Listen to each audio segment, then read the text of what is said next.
such an honor to be here in between these two esteemed speakers. And I wanted to start out with the official College of Arts and Science welcome, which is, you have a beautiful brain. Did you know that was the official welcome? So I'd like you to turn to two people that you do not know and say, Jonathan, you have a beautiful brain.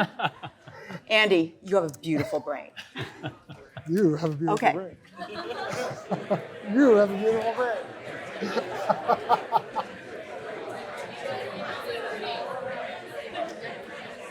Okay, wonderful. Now that we've met a couple of new beautiful brains, my job tonight is a really fun one. I get to help introduce these two beautiful brains on stage, Andy Crouch and Jonathan Haidt, to all the beautiful people here and the beautiful brains in this audience. Our goal is deep discussion to address the high levels of anxiety and what has been called an epidemic of loneliness in our largely phone-based lives. So I'm particularly interested in moderating this discussion because I think deeply every single day about the high anxiety levels in our students, in the College of Arts and Science, and because of my research that asks what are those things that we can bring into our lives that decrease anxiety levels and boost brain plasticity, that ability, that amazing ability of the human brain to change and grow in a positive way in response to our physical environments. But before I get started, I wanted to offer an experiment for all of us to do. And this experiment has to do with part of my research to moderate this event. And as part of my research, I watched the Trinity Forum that both of you did on Zoom a couple of years ago, talking about similar topics. And I asked myself, what is going to be different of me watching you two talk on Zoom versus me being here with you in person and engaging and asking and maybe saying something that is wrong or you don't agree with. And so I invite all of you to think about what might be different about tonight's in-person discussion compared to the many Zoom meetings that you've been on. And following up on that, I wanted to start this dialogue with a question for Andy. And that question is based on one of my favorite quotes from your book, that I'm sure Jonathan believes in, and that is the idea that we need each other. We need each other as people. And one of the best definitions that I'd love from your book is your definition of personhood. And since we're going to talk about what it means to be a person in this world and to be a fulfilled person, I wanted to ask you, Andy, please, could you define personhood for us? Sure. We will jump into definitions. Though I'm not sure I'm on. Yeah, you have to turn it on. Oh, yes. Flip it up. Sorry, my fault. Yeah, we can jump into that definition. And I will say that I came to this because I had this feeling that our modern world, where so many things are going so well for so many people, thanks to technology, was nonetheless a fairly terrible place to be a person.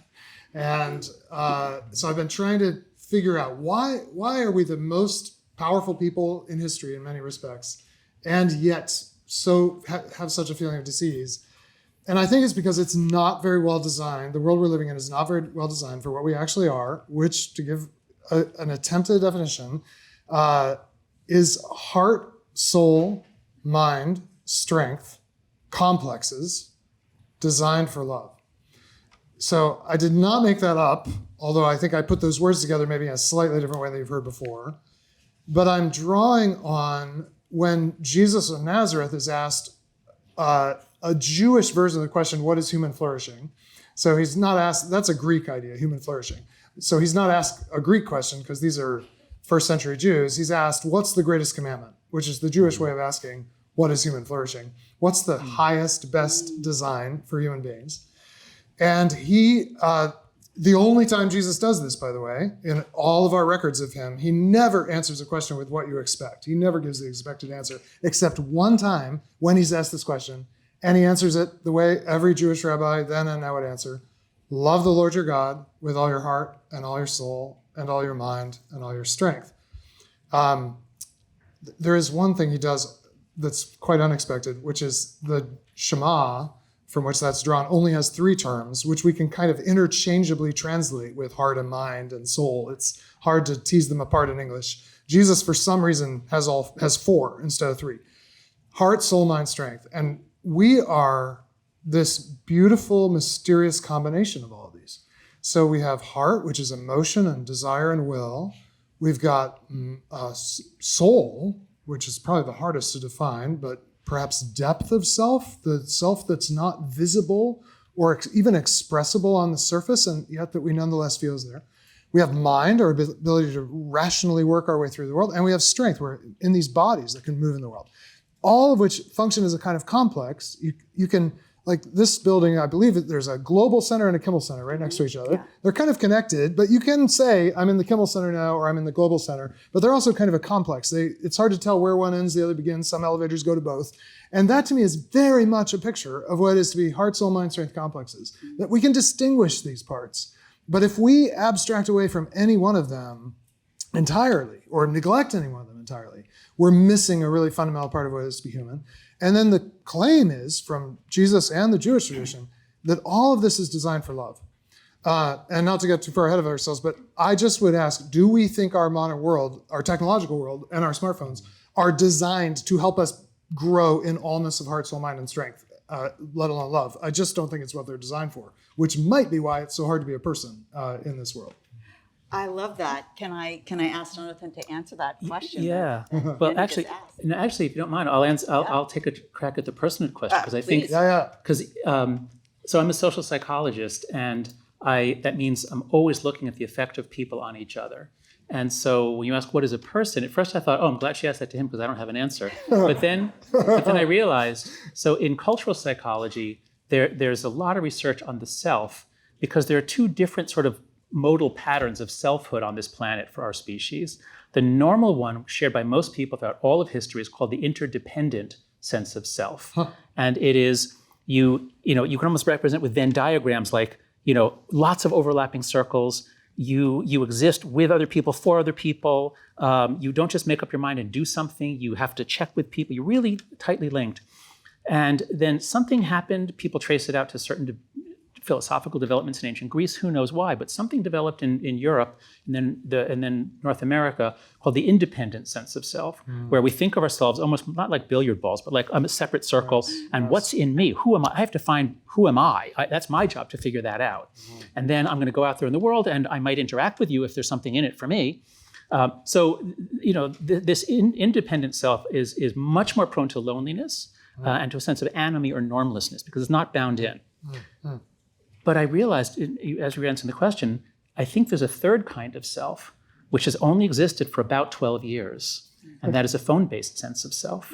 Because the way that you develop personhood as a child is you see yourself through the eyes of others. Other people see you as an athlete, so you're an athlete. They see you as beautiful, so you're beautiful. Whatever it is, we don't figure out who we are. It comes out of interaction with real people in our environment, and ideally people who love us and who are there year after year. But what happens to many of you who grew up with a phone-based childhood? If you got a phone, and you had devices before you got your first phone. Now most American kids get it around age 10 or 11, you get your first phone. In Britain, 25% of their 5-year-olds have their own smartphone, because it's such a good babysitter, they just routinely give them a smartphone. And if you grow up with a smartphone, first of all, because it tends to take up 8 or 10 hours a day of your day, so you don't really have much else beyond that. And your interactions are not like loving interactions with people who are going to be there next year. It's these fragmented little bits that are coming and going with people you're never going to see again, and a lot of them don't even exist. And so what happens to a self that grows up from the age of 5 interacting in that way? And I think the results are terrible. And that's in part why I think a phone-based self is probably an anxious self, because you don't have like a full sense of who I am grounded in this community. also, you're almost always way below average because what you see online, everyone is so beautiful. Everyone's showing the best of their lives. So in so many ways, because of course we're talking about like spirituality, mental health, and technology in this conversation.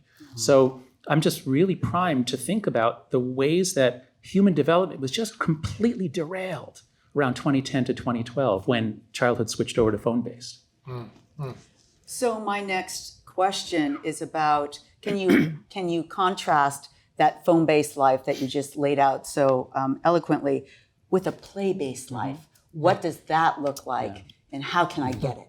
Yeah. So how can I get a play-based life? By playing.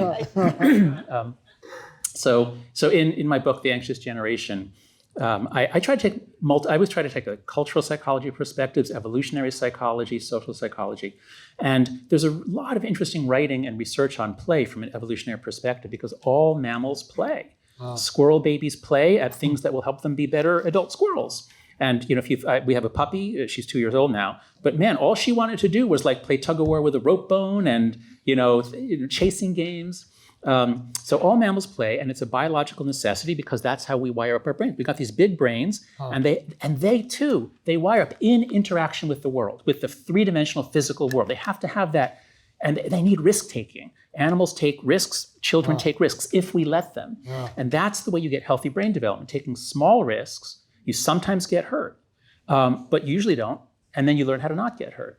And so that's a play-based childhood. It has to have a lot of play, and that play is best when there's no adult supervisor because then the kids are taking responsibility.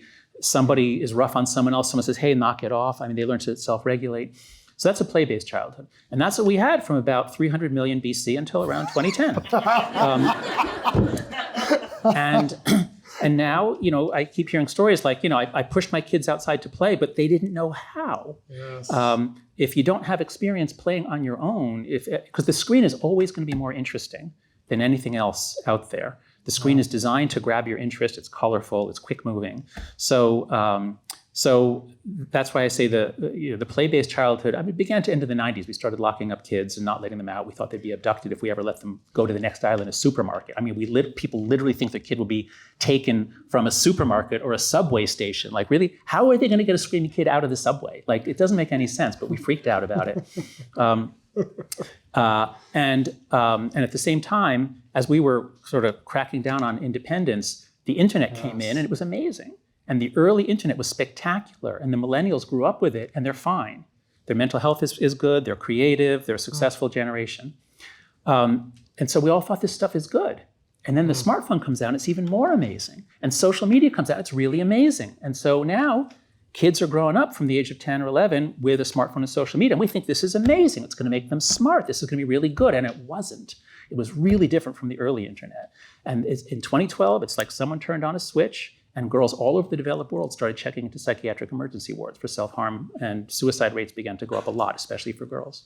So that's why I focus on this period. 2010 to 2015 was the great rewiring of childhood, when we lost the play-based childhood for good, or for, I should say entirely, but it'll come back. And we replaced it with a phone-based childhood. That's the story. That's my story. So I wanted to ask Andy about your definition of magic and how it goes back to the phone-based life and it's magical. Yeah.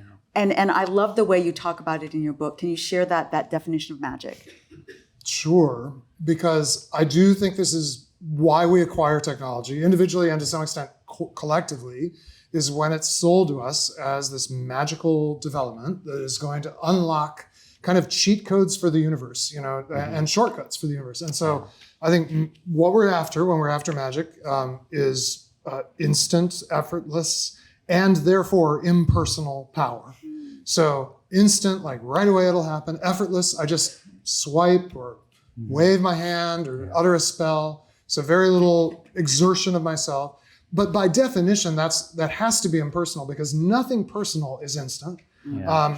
I really appreciate what you said, Jonathan, about the way that personhood used to be embedded over time. Yeah. I've thought a lot about it being embedded in bodies and places, but it's also meant to be embedded like intergenerationally, and that sense of self evolved over a great deal of time. That's not magic. Magic will never feel like that. And then if it's effortless, it's also not personal because all things involving persons one way or another, engage you in, there's a kind of strenuousness to being with persons. Even in this conversation, I'm having to work to attend.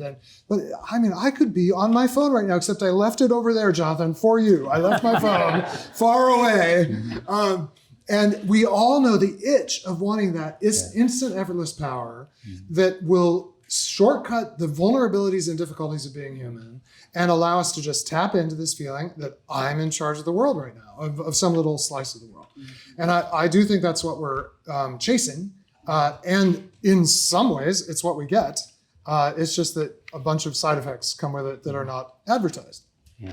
Can I add to that? Absolutely. Right. So one of the best ideas I've heard, one of the things that really made me excited and felt like, wow, this really unlocks a lot, was last Tuesday or Wednesday night. There was an event hosted by two British people who run this thing called the Forum, and they had a speaker, and the speaker was Andy Crouch, and I'd only met him on Zoom before, and so he spoke, and he talked about magic, and I thought that was really interesting, and that fits, like when we first saw the internet, and especially a web browser, was like, hey, do you want to know everything instantly? You want omniscience? Boom, here you have it.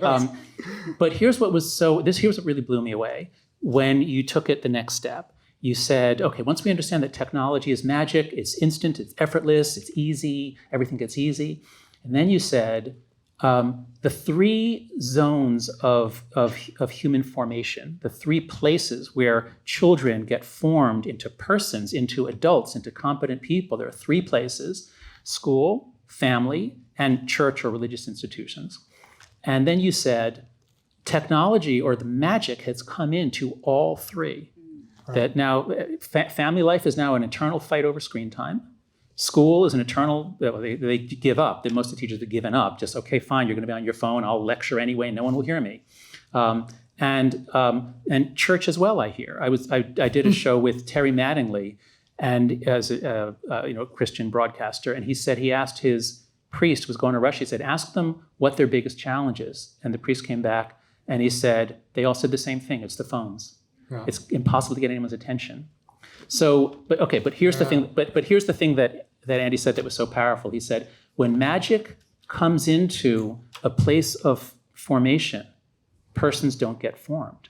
Right. Because everything's easy. Right. You don't have to exert the effort to master a skill, to experience stress or anxiety, and then realize you can overcome it. So that really got me, because I've been thinking a lot about moral development, moral formation, and how the phones just short circuit everything.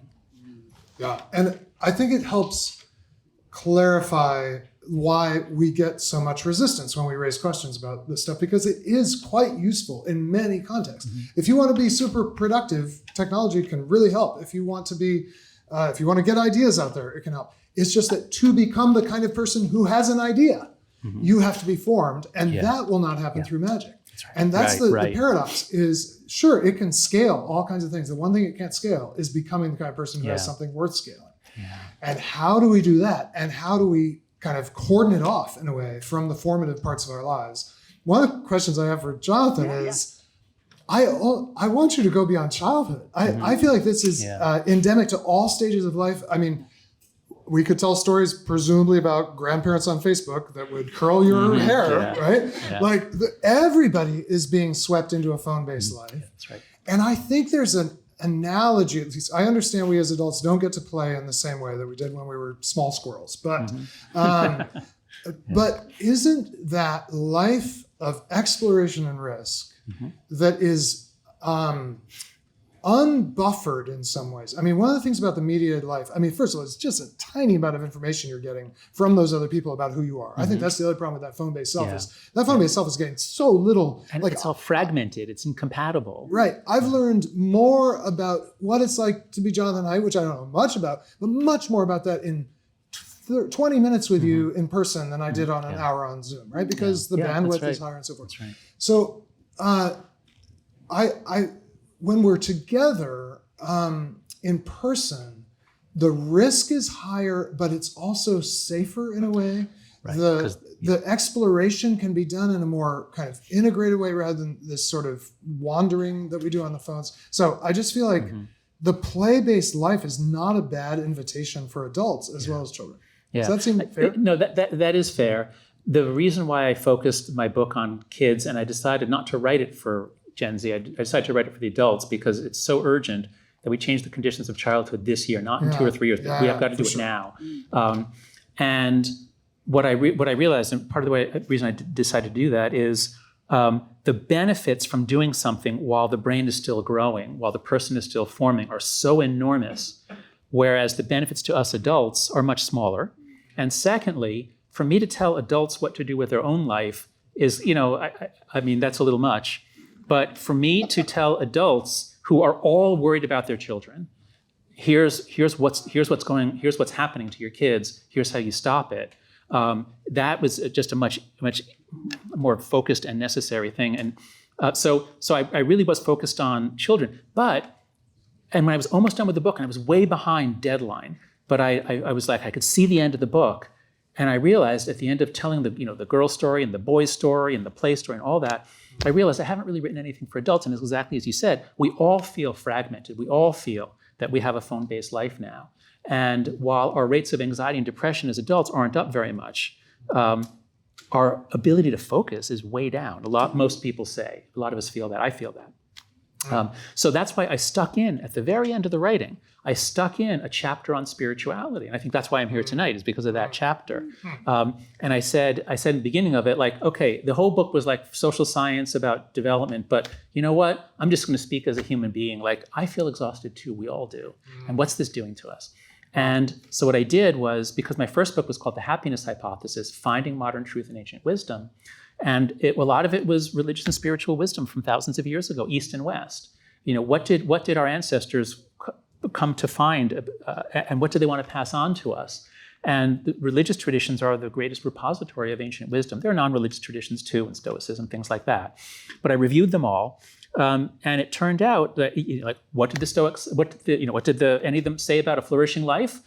Well, be slower to judge and quicker to forgive. I mean, that's And what does a phone-based life tell you, especially if you're on Twitter or any sort of social media? It says, judge now, right now, because if you don't judge now, you're going to be judged for not judging.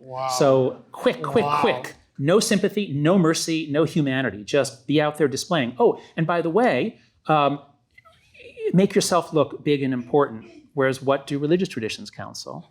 Humility, self-transcendence, slow down, quiet. So it's like you make a list of everything that the ancients told us. It's all, like a phone-based life pushes you away from all of that. And that's why even though I'm a Jewish atheist, I see a spiritual crisis all around us. Yeah. Wow. Can I just highlight that chapter that truly is for everybody, not just the kids, not just the parents of kids, but for everybody, these 6 spiritual practices that help children and adults. So important. I wrote them down right here. Here are the 6. 6 spiritual practices: shared sacredness, participating in any group that's organized for a moral, charitable, or spiritual purpose. 2, embodiment. Could be any physical ritual, from eating together, so important, to sports, to praying together. Number 3, stillness, silence, and focus, a meditative type practice. Number 4 is self-transcendence, sacrificing for a cause larger than your own. Number 5 is what you just said, less judgment, more forgiveness.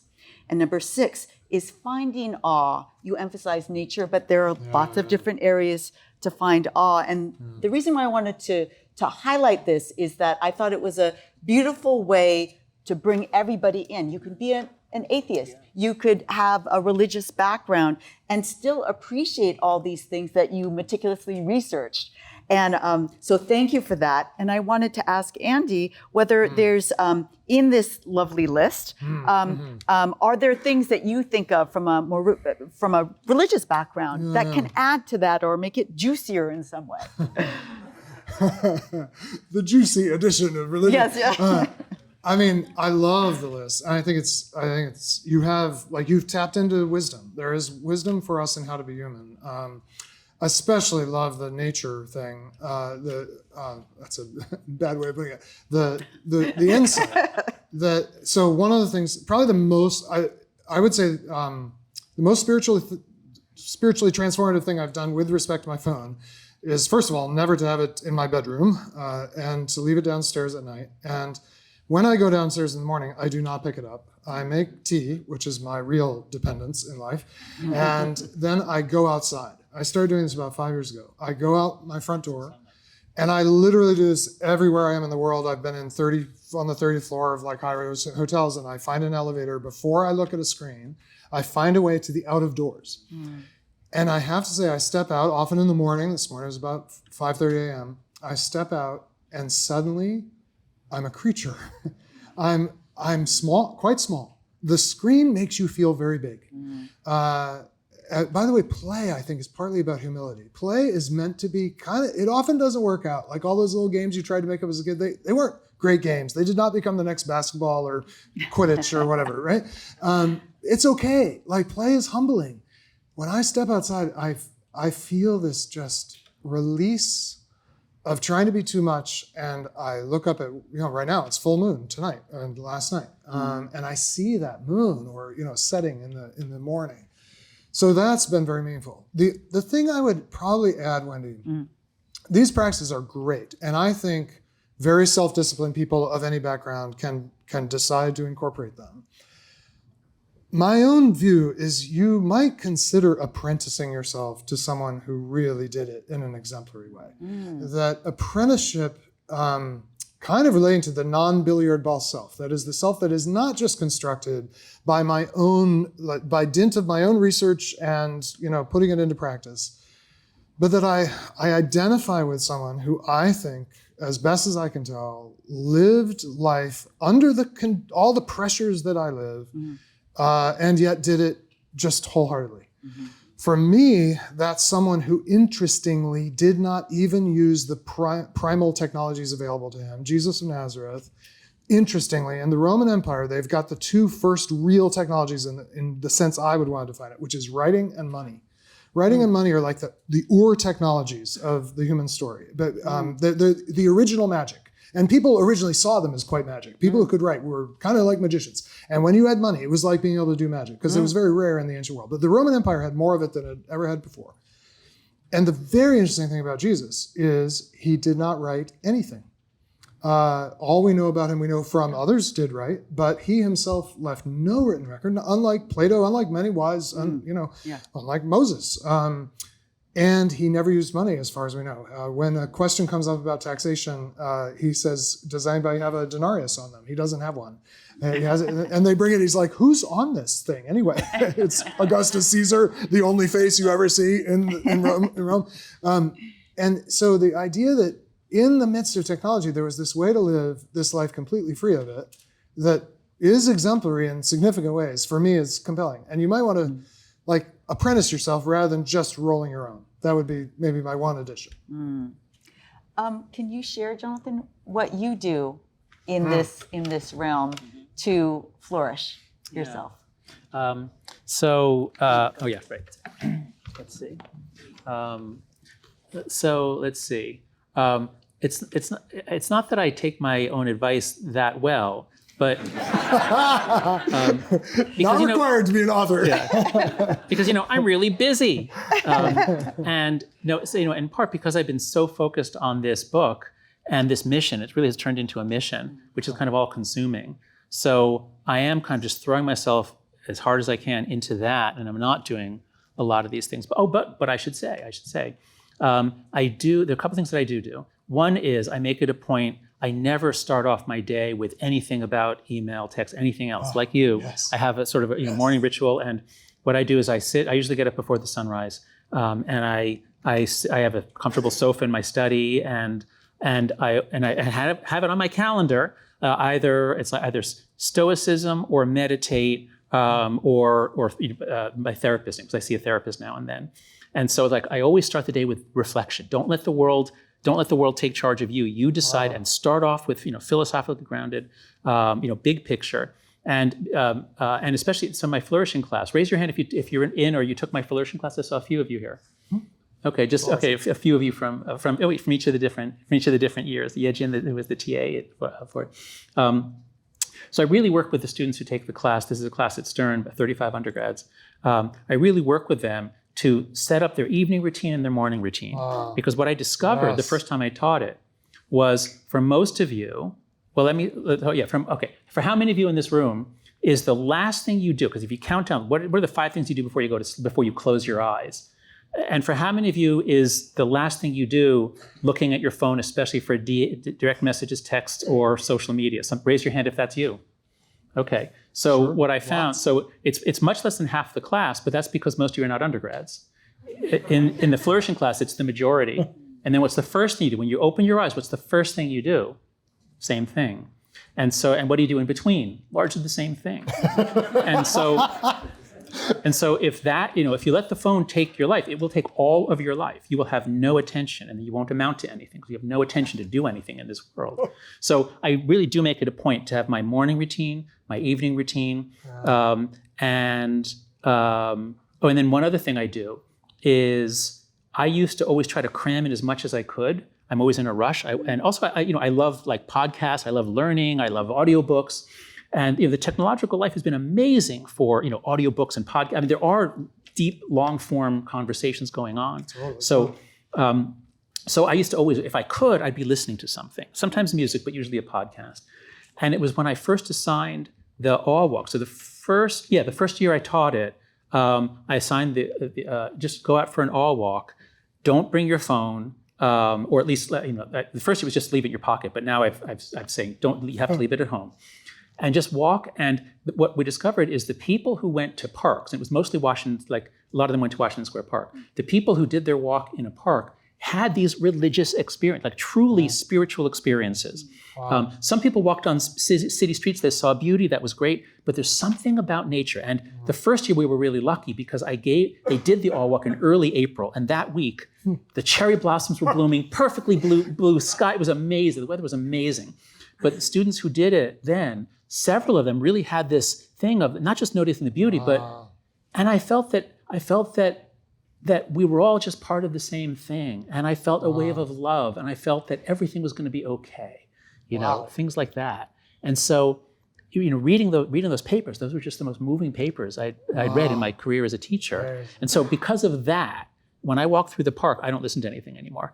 Now, of course, Washington Square Park, in the morning, you have to look up because otherwise there's so much garbage. But you have to you always look up. But the trees in the park are so beautiful, especially the southeast corner, which is our corner. I mean, they go sideways. Like I love the trees in the park. Wow. And so I would say that even though I'm very much in the world and I'm not meditating, I don't have time for it, but I do try to have my morning routine, evening routine, and when I can experience nature, I do.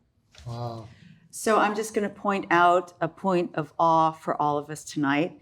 Can we all look out the window over there, which I've always thought is one of the $1 million views that we have here at NYU. Yeah. So that's one of my favorites. So a tiny moment of awe. Yeah. And I'll just share that I thought about this list when I was reading your book, Andy, and I was like, okay, I'm doing pretty well. I do some of these things. Until I got to the, how much time are you helping others, really sacrificing for others? Because you talk about that, and that is part of what Jesus did too. And I thought, ooh, I gotta bump up my efforts on that. I don't know if you have any suggestions for those of us that want to think more deeply about that. And I appreciate your suggestion of apprenticing yourself. Who has done that in a beautiful way that can be a role model for us independent New Yorkers that are so, we're just about ourselves? Wow, that's such a good question.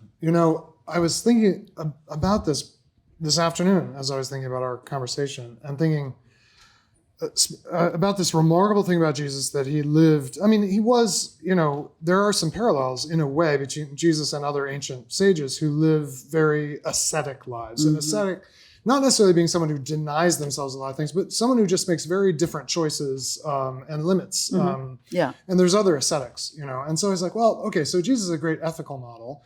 And then I thought about this most notable thing about Jesus' life, which is that he seems to have intended and allowed, certainly, to happen, that he provoked the Roman Empire its regional kind of representatives into crucifying him, which is not something most other sages did, and not something that seems like a great ethical model for anyone, except that he conceived of it as this kind of going to the heart of human darkness on behalf of humanity. That's how, as best as I think we can read back from Jesus' own account of how he describes, he says, the Son of Man came not to be served, but to serve, and to give his life as a ransom. And he sees his journey to the cross that way. And so I was thinking, what does that say to us? But I couldn't put this together until you were asking that question. And I think sacrifice of all kinds, not always to the extent of sacrificing one's life, is the ultimate renunciation of magic. Because magic is the dream of control and of power for my own benefit. Real magicians, and there are still real magicians, there are pagans who seek to harness what they believe to be the powers of magic, and they define magic as the bending of the universe by will. And the will, whose will is it? It's my will. And I think that what's lurking behind all this beautiful magical technology we have is the dream to have my will. And when I sacrifice, I relinquish, I say, I am not going to live that way. And I actually think that does have to be part of our lives in some way. I mentioned money's one of the original two kind of magical technologies. And there's 4 things you can do with money. You can spend it and keep the experiences or goods you purchase. You can save it, which basically means keep it safe for some future use. You can invest it, which means put it at risk. That's the difference with saving. Investing is higher risk in the hope of outsized returns. Or you can give it. I can just give you money. Yeah. And the first 3 all keep me in control. But when I give money, I say the very thing that our culture tells me will make me safe and in control of my life and able to kind of bend the universe to my will. I'm just relinquishing it. And it's why giving is the most important thing to do with money, because it actually teaches you to have a healthy relationship with the part that you do retain for the moment control over. But it's because it frees you. The act of practicing sacrifice frees you of the desire to do magic. I think that's what is going on there. I think that's so important. Yes, it does. I think it does, and it is a powerful thing to practice. And it's something that everybody can practice. I never realized that is. There's always a chance. It's just, do you want to try it? I mean, it's risky, super risky. Well, you could work up to it. Absolutely. Do a little bit. I wanted to pull this section on spirituality together by bringing spirituality together with the idea of flourishing. How do you see that coming together, and how do you see how do you define flourishing in the light of our discussion of spirituality? Sometimes one way to think about it is in terms of our capacities, and so there's the saying, bird gotta fly, fish gotta swim, human gotta what? What is it that humans gotta do in order to really be human? Yes. Actually, think about it for 10 seconds. What do you think humans have to do? And then I'll ask you to just call it out. I'm curious what you think. Okay, just yell it out. What do you think? Human gotta? Find love. Okay, love. Think. What else? Play. Good. Communicate. Yeah. Anything else? Question? Okay. So because we have these capacities, now we're not all the same. For some people, and in the class we get lists of strengths, and for me it's love of learning and curiosity, and I have the greatest job in the world for my personality because I just get to learn all day. So for me, human gotta think and learn and discover. That's for me. When Socrates said the unexamined life is not worth living, that was for people like him and me. That's not true for everyone, because for a lot of people, they would say the unlived life is not worth examining. So, so good. So there's not one answer to human gotta, but there's a range, and mostly it's use our amazing capacities for thinking, language creation, or it's something about connecting. And we heard, speak, language, love. So we are we evolved to be interdependent creatures. We evolved to be ultra social. Dogs are social, but bees are ultra social. They live in hives, and that's the way we evolved too, in intense groups of a few dozen people. And we don't live that way anymore. And so a lot of us feel empty. So to come back to it, what was the original question about spirituality? Flourishing, yes, flourishing. Oh, yeah, okay, thank you. So, economists get us to think about material prosperity, and we think about all the conditions, we can graph them, and life is getting better, but people are getting less happy. Well, I should say young people are getting less happy. So something is wrong, something is missing. And it's only really since it's sort of at the end of writing the book that I realized there was a thing I sort of had left out of the book a little bit. So the book is a tragedy in 2 acts. Act 1, we lose the play-based childhood. Act 2, we get the phone-based childhood. But what I realized near the end of the book is there's actually a 3rd act, which is the loss of community, and that comes first. Yeah. It's why did we stop letting our kids out? Crime was plummeting, life was getting safer, but in the 90s and 2000s, we didn't know our neighbors anymore. All the stuff that Robert Putnam wrote about in Bowling Alone, the loss of social capital and trust. So that starts in the 60s and 70s. So we lose that. And so can we flourish if we don't have a sense of community, if we're not rooted in community? And I think the answer is no. And actually, let me just share, I know I'm talking too long here, but let me just share something we've discovered that really will relate here, which is this. When you graph out these hockey stick curves, rates of anxiety and depression, all of a sudden, 2012, they go shooting up. If you break it up by religious versus secular, so there's a question on this main survey that we all use of high school students, the Monitoring the Future study, and it's religion is important to me and my family. Do you agree with it somewhat, strongly agree, disagree? And you just break it like who says they agree, who says they disagree. And then you plot out the curves. What happens? The kids who say, I strongly agree, my family's religious, you hit 2012 and they go up a little.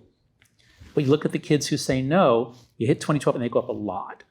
So we've known for a long time in positive psychology that the 2 big things that go with happiness are marriage and religion. Those are both about connection, being linked in.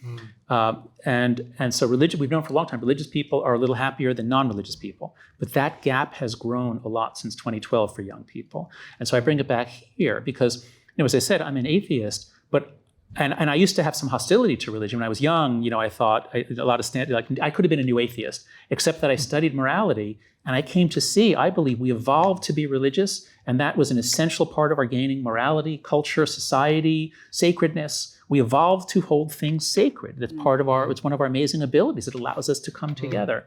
So I became an atheist who actually has a lot of respect for religion, and that's why I get invited to things like Veritas and all sorts of things. But whatever respect I developed for the importance of religion before 2012, when I wrote The Righteous Mind, is so much more pressing now because it's really the kids who aren't anchored in a binding community. They're the ones who got washed out to sea after 2012.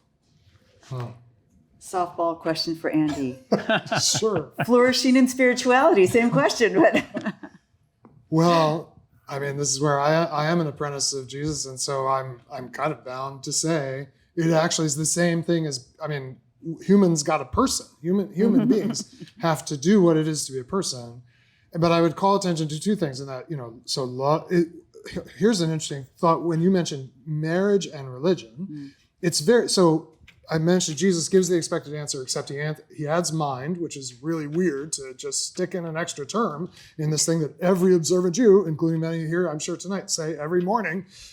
He just adds the word, which is like Jesus. He does that stuff. And then the other thing is he's going to ask, what's the greatest commandment? And he answers with 2.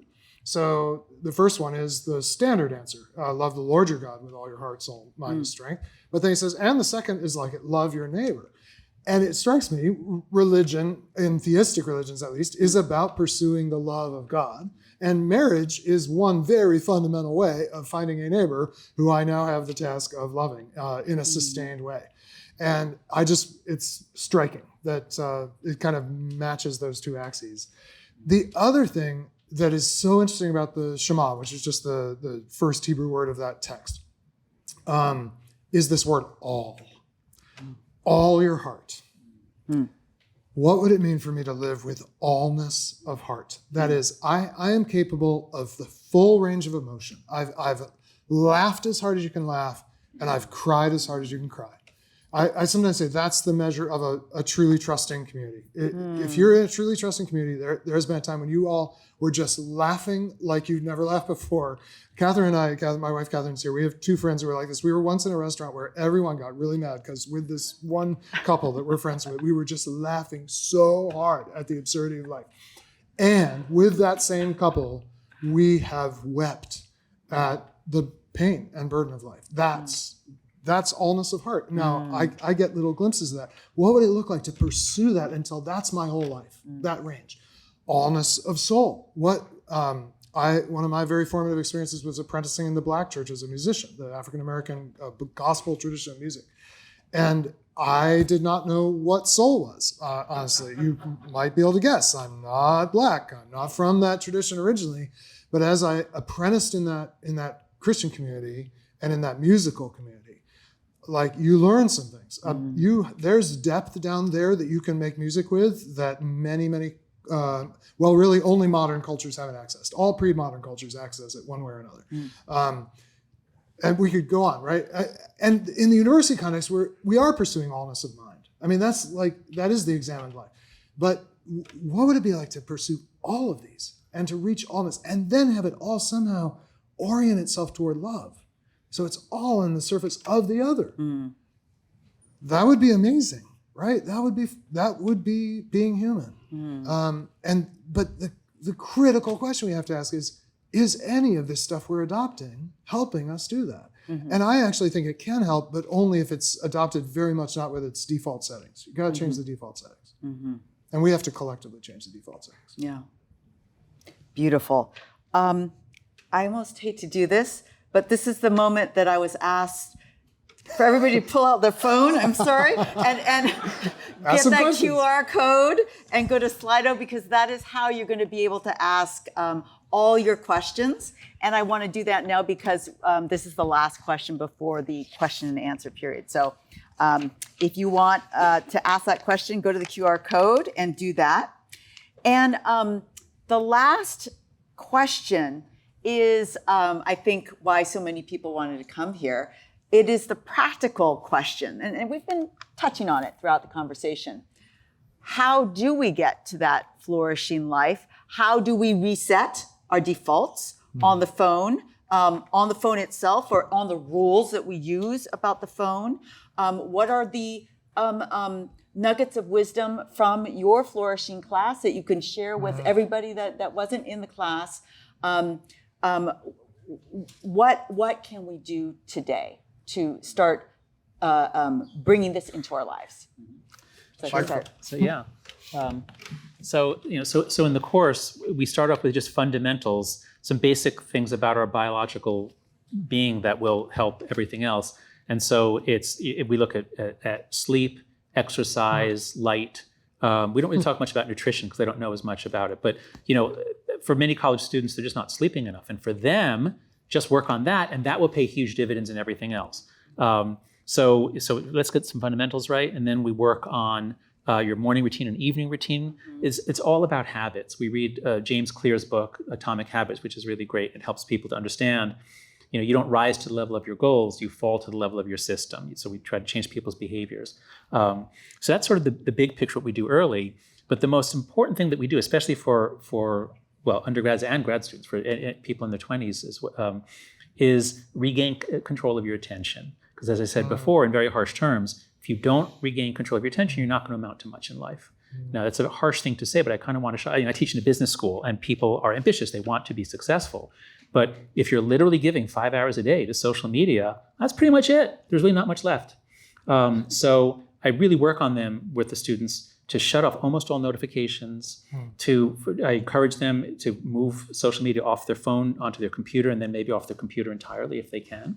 So that's what I really, because what I'm shocked to discover is that members of Gen Z, especially, they don't seem to understand that there's a cost to being interrupted, because they've been interrupted every 30 seconds for their entire life. So that's just normal, to be interrupted constantly by pings and notifications. And you can never, if you've in the extreme, you've never really had 20 minutes to daydream or think through something. I'm told, actually, tell me if this is true. Somebody told me that now that iPhones are waterproof, some people take them into the shower. Is that true? Raise your hand if you know people who take their phone into the shower. Okay, look around. Very young people. It's all undergrads. No member of Gen X or older would ever take their phone into the shower. Okay. But now that you've suggested it, I mean, I see the logic. Yeah. Except for many of us, our best ideas literally come in the shower because you need, like, you focus on something and then you need like a diffuse, just let your mind wander. And so, imagine the equivalent. If you never even have time in the shower or time walking through a park, imagine you never had time to think. And that, I think, is what has happened to a lot of young people. And so I really work hard on that to regain your attention. If you have that, then you can do a lot. You can do a lot more. But if you don't have that, there's not much you can do, really. Thank you. Andy? I think the main thing I would add to some of the other things we've touched on is the value of this idea called Sabbath. That is practiced most amazingly by the Jewish people throughout their history because they understand it to be one of the very fundamental commandments, which means paths to flourishing, given them by God. And I think it's for everyone. I just think the Jewish people were given that gift as a gift to the whole human race. The human race would not have discovered this idea on its own, I don't think. Empires do not offer Sabbaths. Sabbath is taken in the face of empire, and the Jewish people have kept it, sometimes at great cost, continuously, like they've never forgotten the seventh day of the week, which is just kind of incredible to think. And on that day, something different happens. And both you take up things that you don't perhaps have time for or space for during the other 6, and you lay down a lot of things that are considered quite essential to normal life, up to including cooking and turning on lights and so forth. And those of us who are not Jewish may or may not, practice the way that the most observant Jews do, but I think this rhythm of use and non-use is a beautiful way to, I call it we haven't talked about the word idolatry here, but I talk about it as a circuit breaker on idolatry. Idolatry being all the things that promise to make you like God, but it don't pan out. And if you have one day a week where you radically change your use of your phone, and I wish I could say never use your phone, but even I myself, and I observe the 7th day on Sunday, which many Christians do, I do look at my phone some on Sundays. It's mostly plugged in.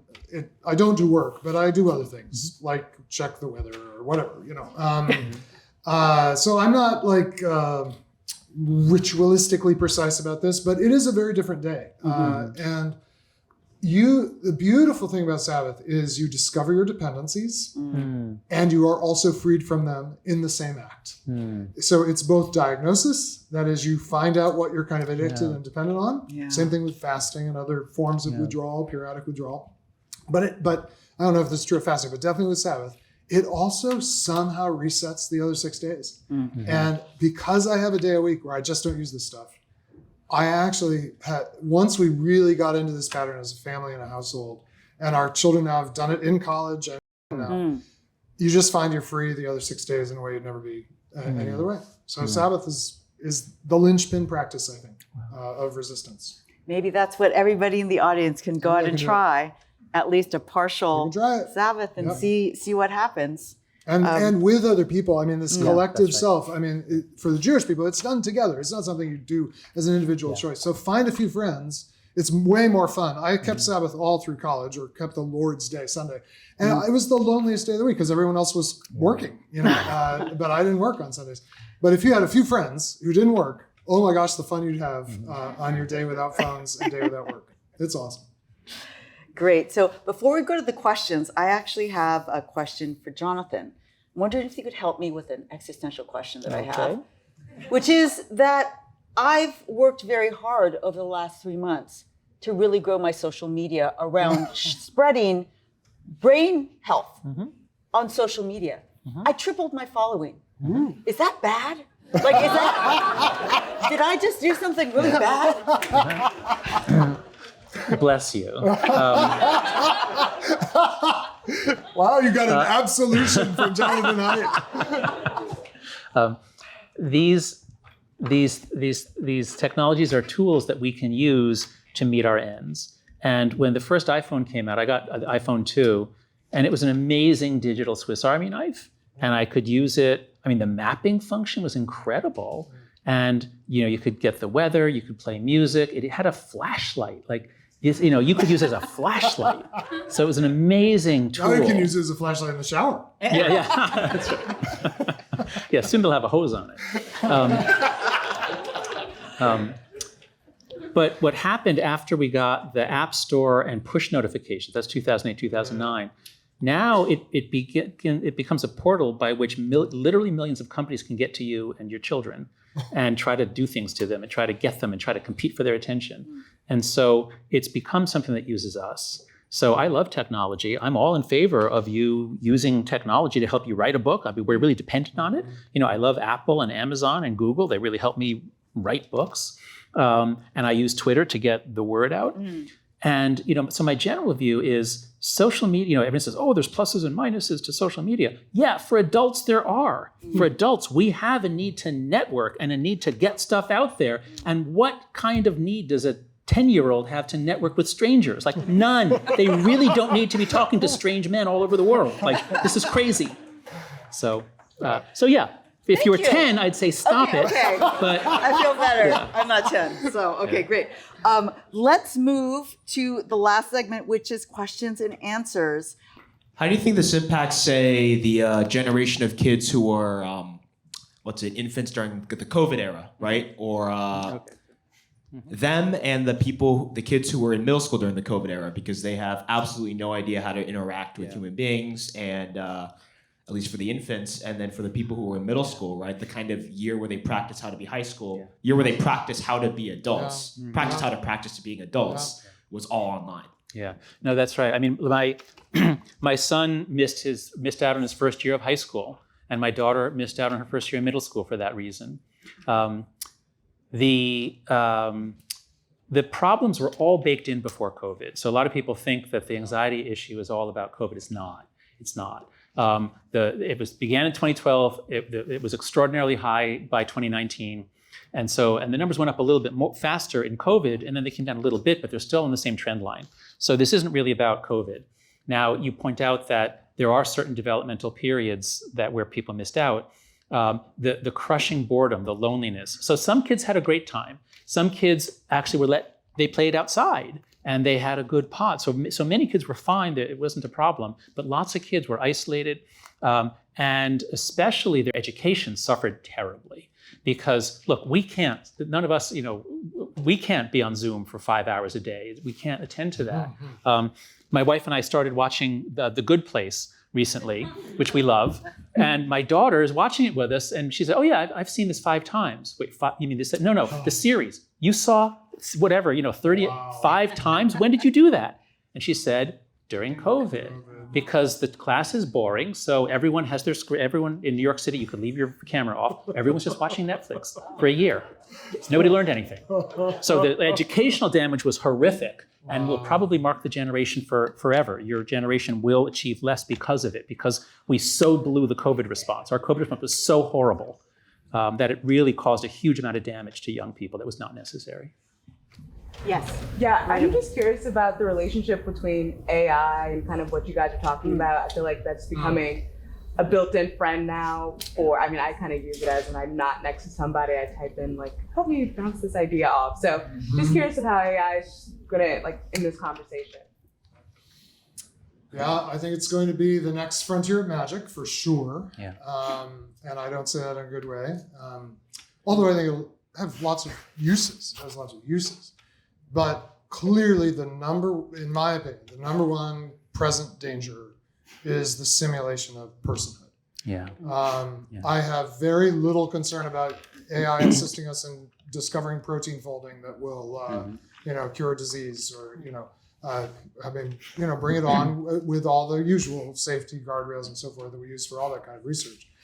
But to take a lonely world and tell them you'll always have a friend, and it's tantamount to a person, I think is to commit an act of really profound deception. And I think it's both why we didn't start talking about AI until we had the chatbot persona, which is ultimately just a way of setting up a large language model to interact with a prompt. It could have been set up in many other ways, but it was set up as a quasi-person. And that's when it got all of our attention, even though those LLMs were accessible in other ways before ChatGPT came along. And I think it's going to do huge amounts of damage, honestly, to people who need love from other people who need to learn to love. It doesn't just do damage to the person, to the elder. This is a commonly mooted scenario. There are elders who are very lonely, and what if they could have an AI companion to meet the loneliness? It's very dehumanizing to that person to say you're only worth an AI, but it also robs someone else who, if I can put it this way, in God's economy, the economy of the Creator, there is another person who has a responsibility to love that person. And you are robbing that other, not just the beloved, the would-be beloved, but the would-be lover from their role. And instead you're saying we can just disintermediate this and do it with AI. I think that's the deepest risk, is the simulation of personality. Yeah, I'd like to add to that. For adults, AI has pluses and minuses, and mostly pluses. There is the dehumanizing element that people will start having more, fake friends, things like that. But it's a powerful tool. And so I'm not that concerned about adults, other than the fact that it's going to destroy democracy because we'll never again know what's true. Leave that aside. But when we talk about kids, it's an entirely different story, and for the reasons that we talked about earlier, about magic blocks formation. So think about it this way: how many of you are parents? Raise your hand if you have kids. Okay, not that many here. Okay, so so if you think about how you would raise your children, and if you're younger, think about someday when you have children. So my question for you is, how many servants do you want each child to have? Do you want each child to have their butler, housekeeper, so they don't have to clean their room, a chef, they never have to make any food, a chauffeur?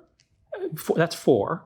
Did anyone want more than 4? Raise your hand if you want more than 4 for each child. Okay. How about 0? How many of you want 0 servants for your child? Okay. That's the right answer. You don't want your child to have any servants, personal servants that they can make do things. Wow. But they're now going to have unlimited numbers of servants. Unlimited. You can make as many as you want to do whatever you want. And with advances in robotics, soon they'll be in robots. Boys are much more susceptible to this. Boys love the technology. But boys are already sucked into the video games. The video games are going to get far more amazing. Boys are already getting sucked into porn. The porn is going to get far more amazing, 3D, and then it's going to be put in robots, and then it's going to be the Stepford Wives. And then boys who don't know how to look anyone in the eye and don't know how to flirt will just have an AI sex bot as their companion. And that will be the end of the human species. So I think AI is going to do really terrible things to boys. And as my friend Richard Reeves says, Richard Reeves wrote this great book of Boys and Men. He's been wonderful. He has this great line. He says, "A world of floundering men is unlikely to be a world of flourishing women." Yes. Wow. We've got a question here. Yeah. Go ahead. Yeah. Sure. Yeah. Thank you. So we all recognize the damage that the phone-based world is doing to all of us, and I feel like a solution that was offered by both the speakers more or less is the same, which is the unplugging plan, the Shabbat idea, or the all walk idea. Basically unplug. Yeah, right. We can see how that would work. I question if that's sustainable. It almost feels like we're putting like a cup of water over like a mansion that's burning. Mm-hmm. Is that the only solution? Is there alternatively an adaptive solution where we recognize the fact that it's not happening, it has happened already. Mm-hmm. Phones have taken over, and they're only going to take over more. Is there a way we could learn to live with that fact and come up with a solution that adapts to those changes rather than takes 2 steps back and sort of essentially retreats? Yeah. So I think one of the ways that we adapt to it is by recognizing that things that are good for adults are often really bad for children. And I think our default assumption needs to be, given that this technology, this way of living seems to be harmful for children, I'm in a debate. There's some researchers who disagree with me, but it's pretty clear we can't say they're definitely safe. So as long as these things are harmful for children, I think basically we need to say no and delay. What you're asking is more about adults, Can't we like learn, the technology is here, it's not going anywhere. The worst argument anyone ever gave in all the media appearances I've done and all the discussions is a woman, a parenting expert who said, we have to raise our children in the world that we have, not the world that we wish we had. And I really went into her on that one. Like, no, actually, we are raising our kids in a world which is incredibly toxic to them, and we can change it, and we are changing it. We're going to change it. So I'm not inclined to say like, oh, we need to just adapt to the technology, adapt to it, because often you do, and it's not that the phones are going to go away, but should they get them at 5 or 7 or 9? And I say 14 should be the minimum, and most families should actually pick 16 if we can get the world to allow that to happen, but with QR codes and everything, So I'm guessing that what's behind your question is part of you feels like, yes, this is a problem, but another part of you says, I don't really want to give up my phone and all the conveniences. So, I guess, the final thing I would add is, if you're doing it alone, it's going to be really hard. And that's why, for Jews on Shabbat, it's super easy. It's what we've always done, and everyone's doing it. So the more you can get a community, that's part of why the flourishing class works well, because the students really support each other. They're doing it together. Can I just add a different angle on that, which is, I think we could have taken, and still possibly could take, a very different direction in how we apply science to human needs. And that is basically to repudiate magic and say, we're not looking for instant, effortless, impersonal power to be deployed everywhere. And I talk about this in my book as the difference between devices and instruments. Instruments is a beautiful word that we use for scientific instruments. My wife is an experimental physicist. And if you go into her lab, there's lots of technology there. It's not magic. Ask anyone who's ever tried to work in a lab. It mostly doesn't work most days, right? You are bringing heart, soul, mind, strength to the work of research in a lab like that. You probably do this in some ways in your lab work. And all that technology is at the service of the human, doing something that actually on its best days is a lot like play and has the delight of discovery and risk and all that stuff. But it's all still serving and underneath the kind of agency of a human being or a community of human beings. And surgical instruments, medical instruments, similarly, it's a physician who's actually kind of guiding. Even what we call robotic surgery is in fact still done with the skill and personal presence and the heart and the soul, as well as mind and strength of a surgeon. That's a pathway that we have explored some, but we mostly want the magic. And we could decide no more magic. Unless it involves human beings with heart, soul, mind, and strength, it's not worth doing with science. But there's so much we could do. The only instrument invented in the 20th century that went anywhere, at least, was the 2 turntable arrangement that the DJs use. And it's amazing, what you can do with that. But it's an instrument. It's not pressing play on Spotify. So that's the path, is the path toward instruments rather than devices. Great. Yes. Hi, Professor Suzuki and Professor Haidt, big fan. Mr. Crouch, I will be checking out your books. I feel like you guys have shared some incredible insights. And my question is, I don't know if you guys are familiar with the most recent immigration census that sort of picked out Indian Americans as one of the highest earning income groups. My question is more on the intersection of theology and community. I feel like, do you think that East Asians or Indian Americans or any immigrant sort of population that comes to America and is able to perform so well in your general metrics of higher pay, higher education completion rates, etc. Do you feel like that's because they have a culture that is deeply rooted in community and these really rich cultural religions like Hinduism, Judaism, other things? Yeah, would love to have your thoughts on that. And Dr. Suzuki as well. Go ahead. Well, that's such an interesting question. I think that all of the data that we've been talking about, marriage and belonging to a religious group, already points in that direction. And it is a formula. What elements do you have on the plus flourishing side, and what elements do you have on the phone-based side? And you made a beautiful observation that maybe part of the formula for success in this particular group is that you're stacking it on the flourishing side. So that's how I would answer that question. Great observation. Yeah. Oh, I'll add a thought. So being Jewish and having parents who were raised in New York City in the Depression, and having grandparents who came here from the old country, from Poland and Belarus and Eastern Europe, and came with nothing and worked in garment factories, and their kids went to college and went on to get Nobel Prizes, and like that generation of Jews, the first generation, was one of the most successful generations in human history, and so my mother would always read out who won the Westinghouse science competition. And when I was very young, it was mostly Jews, and gradually became mostly Asians. And my mother would read it, like with a lot of respect for the Asians, but like shaking her head, like, what's happening to the Jews? We're getting replaced.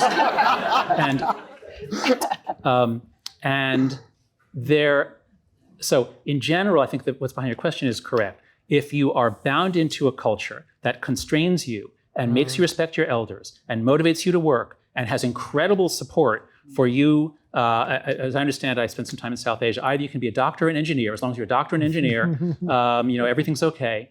That is going to impel an extraordinary amount of success. My kids go to Brooklyn Tech. It's almost all Asian. My kids are happy. My wife's Korean American. And so there was something magical about what Jews had when they came here that mixed with something about America that was explosive success, world-changing success. And that's fading out now. Jews are not as successful. I mean, they're not rising to the levels as much as they were. And some people speculate that it's because once you assimilate, life is good. What's the phrase? Shirt sleeves to shirt sleeve in 3 generations. One generation works really hard. The next generation has it easy, but they had parents who had those virtues, but they're not very strict with their kids. And before you know it, all the magic is gone. And I think that might be happening to American Jews to some extent. And so let that be a warning to you, East and South Asians. You heard it here. We had the last question is right in here someplace. I saw a hand. I believe that Neil Postman was a professor here once. Yes. He argued that the greatest modern delusion is that we can live without a loom to weave our lives into fabric. Ooh, Wow. that is so Something good. to tie everything together. Yeah. And my question is Wow. tech making such a loom more and more less plausible, less harder to make happen? And if we do need a loom, if we agree with that, does it have to be a religious story, or can there be an alternative? Yeah. Okay. Wow. I have an answer. Okay. Well Go then, please. I have a thought, but not an answer. So. Okay, that's probably a better way to put it. I have a thought too. I immediately went to our loom, and the loom of every single person in this room is your brain and how it's put together and the uniqueness of how your synapses work. Now, phone-based life is one way to shape that instrument, that beautiful organ that you have.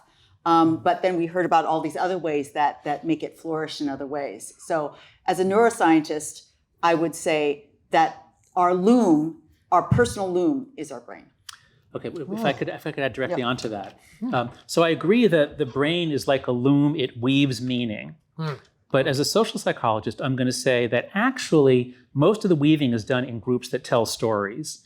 And this is what cultural traditions are. Humans are raised with stories, humans evolve with stories, we tell stories. And what is the outlook for any kind of shared storytelling, shared narratives, shared understandings going forward? My next book, which is the book I was supposed to write for this one, the title is Life After Babel, Adapting to a World We May Never Again Share. Because we had a period in America, the post-war period, where there were 3 television networks, we had a sense of purpose, we just defeated fascism, we had low immigration. For a lot of reasons, there was kind of an emerging American sense of self, which was amazing. And we went to the moon, and we were the greatest country on earth. And we had all these ideas about ourselves that were, of course, not perfectly shared. But, that was what America was like in the late 20th century, and that was our glory period. And now that the media environment has changed so much, and Postman is the most brilliant media theorist ever. We need Neil Postman today. Actually, his son or grandson is still writing, and so we.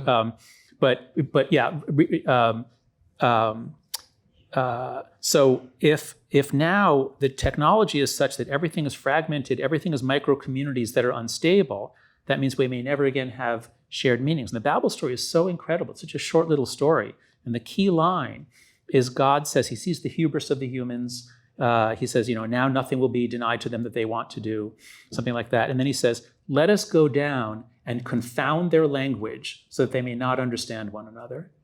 And this technology, which was supposed to unite us, and Mark Zuckerberg told us this was going to unite us, and community, it's all about community. Well, it turns out it didn't work that way. It's actually dividing us. And I don't think we're ever going to recover from it, frankly. I think what we have to do is we have to learn how do we live with each other in a large, diverse society where we will never again have a sense of shared purpose or identity or meaning. I don't know how we live in that. It's going to be tough. Wow. I think I have three thoughts slightly unrelated to one another. One is, it's too bad it's at the very end because we could have a long, good conversation. I wonder if there's a difference between brain and mind. And I appreciate the incredible organ that is the human brain and the value of studying it, but it's embedded in not just a body, but in relation. Absolutely. And so I wonder, can I even separate mind from heart, whatever that names in the human experience, from strength, my embodiment, and from soul? So I might say, you have a beautiful heart, strength, mind, soul. So that's my one thought. There were two parts to your question, which was very profound. And one was, can technology ever be the loom? My answer would be almost by definition, no. Because technology is the chasing of a dream that does not do justice to what it is to be human. I think we took this turn about 100 years ago to do magic with what we'd learned about the world, to apply science to magic. And I think it's a dead end. It doesn't adequately account for who we really are if you define technology that way. Now, all the other things we could do with science that we have kind of foreclosed or not gone down that road, very possibly could absolutely be part of an amazing new loom for a new kind of humanity that we might want to construct after Babel. And then the third thing is, I think it's all religious. That is, I think religion is the quest to ground what you do and believe in something ultimate. And I don't see that human beings being able to do without that. Now, that doesn't mean it's one of the traditional religions. New religions will emerge. Yuval Harari says we're all going to be worshiping data soon. He believes that dataism, and I'm not making this up, that dataism, the worship of the great cloud of data, that we will all just offer ourselves to. It's not crazy. Well, it's kind of crazy, but it's not so crazy. But for what it's worth, there's a tradition called the prophetic tradition that comes through the Jewish people and then gets represented in certain ways in Christianity that basically says not all religions lead to life. That every human being has to ground their life in some ultimate account, but not all of it leads to the flourishing that we're meant for. So I think it will be religious, but will it all lead to flourishing? Not necessarily. So what's the path? What's the path to life? That's a question. That is a beautiful note to end on. And I will end by thanking both of you so much and saying that I got so much more from this live interaction than from the Zoom thing. So let's thank everybody. And thank you to you. Thank you.